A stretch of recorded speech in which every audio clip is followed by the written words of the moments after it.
Bismillahirrahmanirrahim.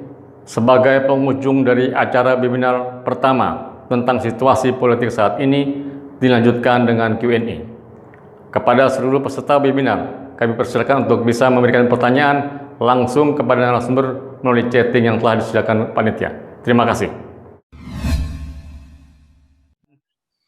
Saya ingin menyapa dulu sebelumnya setelah akhir dari paparan Kang Dadan. Ada juru bicara Presiden, Mas Fajrul, ada di antara kita sekalian. Selamat datang, selamat malam Mas Fajrul. Terima kasih Anda sudah hadir pada kesempatan ini. Mungkin next acara Anda harus bersedia untuk menjadi narasumber di acara kami ini. Teman-teman sekalian, kami ingin memberi kesempatan dalam bentuk diskusi terbuka. Bukan question and answer, tetapi adalah diskusi terbuka. Apabila Anda ingin mengajukan pertanyaan, silahkan. Tetapi kalau Anda ingin menyampaikan pendapat Anda terutama tentang 3 orang yang tadi berbicara di depan, kami persilahkan. Satu hal yang ingin saya sampaikan, Anda silahkan, karena banyaknya peminat, maka diskusi akan dilakukan melalui chatting. Jadi silahkan melakukan chatting dulu. Apabila nanti chatting itu terkendala, baru kita akan melakukan pertanyaan atau diskusi secara terbuka. Saya ingin menambahkan satu kalimat, bahwa mari kita sama-sama berpikir tentang bagaimana tahun 2024 atau setelah 2024 dalam perspektif yang pertama adalah pembangunan demokrasi bangsa, dan yang kedua adalah memilih orang-orang yang secara ikhlas, secara rela untuk bekerja dan bersih. Itu rasanya yang kita butuhkan pada kesempatan yang akan datang. Saya akan mencoba membuka chat. Saya akan mengambil 3 orang yang di atas. Ada beberapa pertanyaan ini yang akan saya bacakan sekaligus yang kira-kira bisa dijawab oleh Bapak-Bapak para narasumber. Yang pertama adalah mengapa pemerintahan Jokowi terkesan lemah menghadapi kelompok radikal? Barangkali bisa bantu menjelaskannya. Ini pertanyaan dari Bapak Tri Arwanto, SI65. Yang kedua adalah, apakah persatuan Indonesia masih cukup kuat bila berhadapan dengan politik keagamaan yang sekarang semakin marak? Bagaimana cara yang cukup taktis dan terukur untuk dapat mengatasi kondisi ini, karena kita lihat bahwa pengikut paham ini sudah marak duduk di pemerintahan. Ini pertanyaan dari Yulianto. Yang ketiga, bagaimana seberapa kuat organisasi environmentalis internasional seperti Mighty Earth dapat menggagalkan undang-undang Cipta Kerja melalui dukungannya kepada demo-demo antara lain dari BEM dan sebagainya. Ini ada 3 pertanyaan, mohon bisa dijelaskan oleh para narasumber. Terima kasih. Jokowi terdengar kelihatan lemah menghadapi kaum radikal. Ya, ini tidak mudah juga untuk Pak Jokowi sekarang melakukan berbagai tindakan ini, karena kalau kita lihat bahwa masyarakat terpecah itu bukan hanya pada waktu sekarang ini, tetapi sebenarnya sudah sangat tajam terbelah bahkan pada sejak pemilihan presiden tahun 2014, dan itu menjadi sangat kuat lagi tahun 2019, sehingga ini secara perlahan-lahan mesti dipetani gitu, Mas Kamil. Dipisah-pisahin dulu sementara, di mana yang bisa secara bertahap bisa diatasi secara berurutan.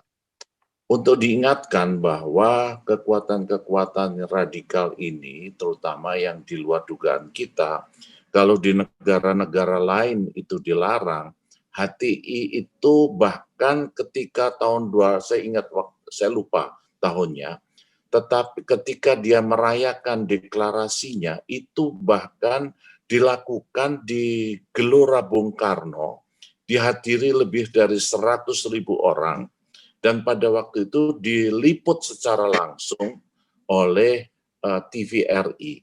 Itu belum ada kejadian di dunia manapun, kejadian yang segila di Indonesia pada waktu itu. Sehingga saya waktu itu masih di Komisi 1, kami pada waktu itu memanggil Dewas, Dewan Pengawasnya TVRI dan pimpinan TVRI pada waktu itu, dan kita menyatakan mempersona non grata pada waktu itu Dewas dan TVRI pada waktu itu. Namun demikian kenyataannya pada waktu itu, sekalipun sudah dinyatakan di persona non grata oleh Komisi 1 pada waktu itu, toh juga dilindungi oleh pimpinan DPR pada waktu itu, sehingga itu TVRI juga tidak diganti pimpinannya pada waktu itu. Ini kejadian yang saya kira sudah terlalu dalam, dan kalau barangkali ada yang sempat atau pernah melihat kantornya HTI itu kebetulan tidak terlalu jauh dengan kantornya Ikatan Rumah Sakit Indonesia. Itu kantornya ID itu kira-kira 3-4 kali lipat lebih besar dari Ikatan Asosiasi Rumah Sakit itu. Artinya memang mereka ini sesuatu organisasi transnasional yang kemudian memang dibiayai dengan jaringan internasional yang sangat besar, dan tidak bisa begitu saja diredam dengan hanya berbagai cara yang seperti itu.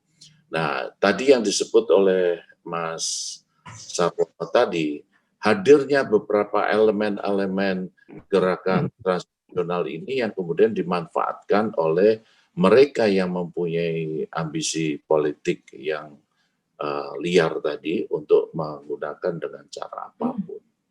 Yang harus dilihat juga bahwa dengan situasi sekarang ini pun, dengan penindakan yang selalu mengutamakan dengan cara hukum itu pun, Indonesia masih disorot oleh dunia internasional. Dan tadi saya tunjukkan indeks kita, indeks demokrasi kita masih di bawah Malaysia. Ini kan pada hemat saya bukan soal tegas atau tidak tegas, tetapi adalah soal bagaimana hukum itu bisa dijalankan dengan secara lebih baik. Gitu.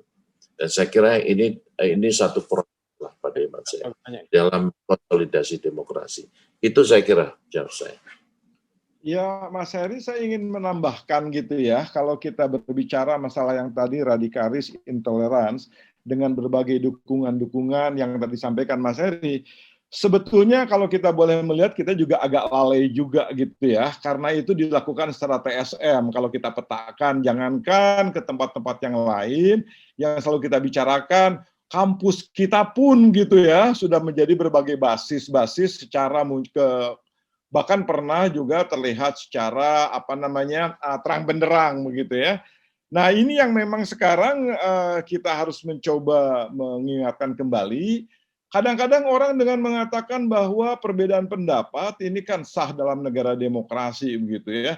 Yang penting kita coba literasi politik gitu Mas Heri dan Mas Sarwono kepada masyarakat, bahwa ada bedanya gitu yang jelas, bukan beda tipis, antara kemudian beda pendapat gitu kan, dan pengkhianatan pada kesepakatan gitu ya. Ini yang barangkali kita harus melihat dengan jernih, dan kita harus berani ngambil tindakan. Orang berbeda pendapat adalah terlihat dari beda memilih presiden. Tapi kemudian orang mengkhianati atau kelompok mengkhianati dari kesepakatan adalah jika menawarkan ideologi lain. Nah, itu kan sebenarnya jelas gitu ya. Tetapi seringkali kemudian kita agak lalai, dan makin lama ini makin dalam, begitu sudah besar. Nah, tadi seperti Mas Heri mengatakan, banyaklah aventur politik yang mencoba menunggangi kendaraan, atau mereka sebenarnya menunggangi orang yang memang memiliki greedy dalam kekuasaan gitu. Jadi sebenarnya berpulang kembali kepada kita, berpulang kepada kedewasaan berpikir kita, kedewasaan berdemokrasi dan literasi. Apalagi sekarang memang kehidupannya jadi bukan kehidupan ya.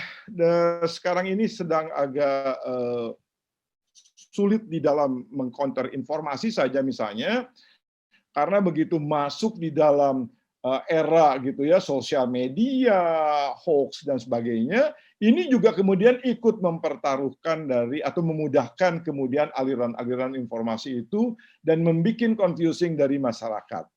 Ini yang barangkali juga menjadi pemikiran dari kita bahwa ini sudah tidak bisa lagi dibiarkan karena sudah bergeser dari perbedaan pendapat menjadi pengkhianatan kesepakatan. Nah, itu kita harus tegas juga melihatnya. Demikian barangkali tambahan dari saya ya. Terima kasih Pak Dadan, Bung Dadan.